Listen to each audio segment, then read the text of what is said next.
20 лет назад американский президент Джордж Буш-младший пытался убедить мир в том, что иракский лидер Саддам Хусейн скрывает факт наличия оружия массового уничтожения и что он может это доказать. Аббревиатура ОМУ прочно вошла в лексикон, потому что политики постоянно ее повторяли, хотя прекрасно знали, что такого оружия в Ираке нет. Об этом им сообщали их собственные разведслужбы. В то же время инспекторы ООН по вооружениям также заявляли, что не обнаружили доказательств существования ОМУ. None of those turned up weapons of mass destruction, and you've been surprised and said you were surprised that that was the case.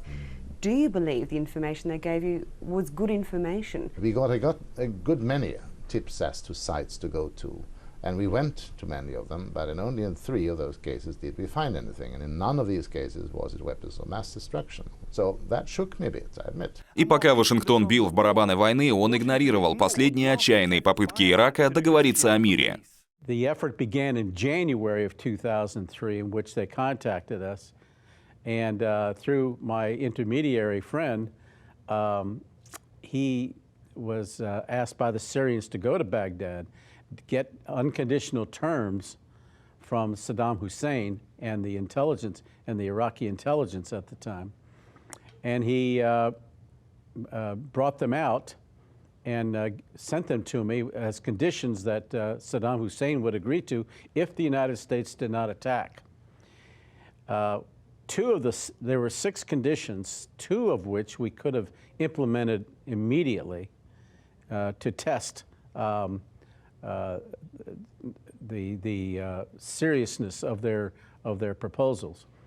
One was we would be allowed to allow 5,000 U.S. troops to go into Iraq and look for weapons of mass destruction. There was talk at high levels on those terms because I turned them over to the Secretary's office and was basically the intermediary. Well, they decided to launch the attack in March of 2003. Так кто же был организатором вторжения? Тут длинный список. Во-первых, политики. Нет, не только президент Джордж Буш-младший. За день до послания президента США Конгрессу о положении страны 2003 года госсекретарь Колин Пауэлл заявил, что обсуждаются все варианты, в том числе военное вторжение.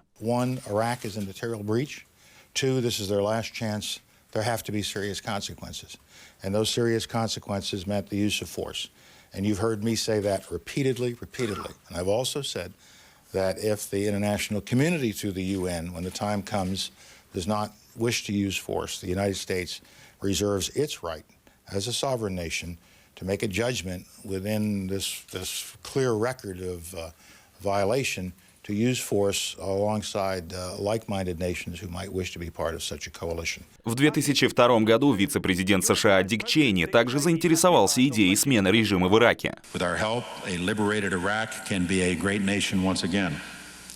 Iraq is rich in natural resources and human talent and has unlimited potential for a peaceful, prosperous future. Our goal would be an Iraq that has territorial integrity, a government that is democratic and pluralistic, a nation where the human rights of every ethnic and religious group are recognized and protected. In that troubled land, all who seek justice and dignity and the chance to live their own lives can know they have a friend and ally in the United States of America. Затем, конечно же, в игру вступили СМИ. Это было чрезвычайно важным шагом в рамках усилий по наращиванию общественной поддержки этой войны. Тогда активно продвигались темы Саддама Хусейна и оружия массового уничтожения. В сентябре 2002 года «Нью-Йорк Таймс», авторитетная американская газета, опубликовала сенсационную статью, в которой утверждалось, что Ирак пытался заполучить ядерное оружие. Спустя более 10 лет после того, как Саддам Хусейн согласился отказаться от оружия массового уничтожения, Ирак активизировался в своем стремлении заполучить ядерное оружие и начал охотиться по всему миру за материалами для создания атомной бомбы. Однако, вопреки всем нормам добросовестной журналистики, единственный источник в статье был анонимным. Вся история могла оказаться выдумкой от и до. И что же в итоге? We had the agency over there, CIA, saying there's WMD. I personally believe to this day, basically set up George Bush for failure, knowing that there was no WMD. They knew it. They knew it. And they had one source that proved later to be unreliable. We presented all the information that we had, all the and with the hope that we could prevent a war. Again, not knowing at that time that there were ulterior motives. Итак, было лишь вопросом времени, когда США начнут бомбардировки в рамках операции «Шок и трепет». Между тем, по другую сторону Атлантики, премьер-министр Великобритании Тони Блэр также под ложным предлогом искал поддержки в проведении этой войны. В печально известном иракском досье утверждалось, что с помощью несуществующего оружия массового уничтожения Саддам Хусейн может атаковать страну всего за 45 минут. The intelligence picture they paint is one accumulated over the last 4 years. It is extensive, detailed, and authoritative. It concludes that Iraq has chemical and biological weapons, that Saddam has continued to produce them, that he has existing and active military plans for the use of chemical and biological weapons, which could be activated within 45 minutes, including against his own Shia population.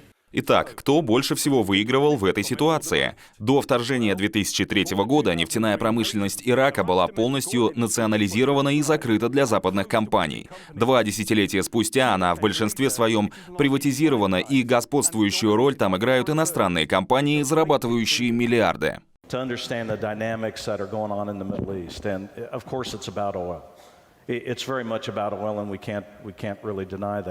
К сожалению, с политической точки зрения неудобно признать то, что всем известно. Основной причиной войны в Ираке была нефть.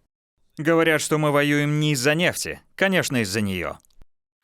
Едва ли это кого-то удивит, ведь изначально нефтяные компании потратили большие деньги на то, чтобы тогда у власти оказались бывший нефтяник Буш и бывший исполнительный директор нефтесервисной компании Halliburton Дик Чейни. Частные военные подрядчики также получили приток прибыли, и эта война оказалась золотой жилой для оборонной промышленности. Например, доходы компании Lockheed Martin выросли на 47% во время подготовки к вторжению и продолжили расти во время оккупации. 2 десятилетия спустя Ирак по-прежнему находится в упадке. Там устраивают беспорядки вооруженные боевики из числа религиозных фанатиков, и чувствуется глубокая политическая нестабильность. Войну считают причиной возвышения исламского государства и других террористических группировок джихадистов. Однако призывы к тому, чтобы Джорджа Буша-младшего и Тони Блэра судили как военных преступников, по-прежнему остаются без ответа, и те продолжают жить под покровительством элит, которым они помогли заработать на войне, начатой под ложным предлогом.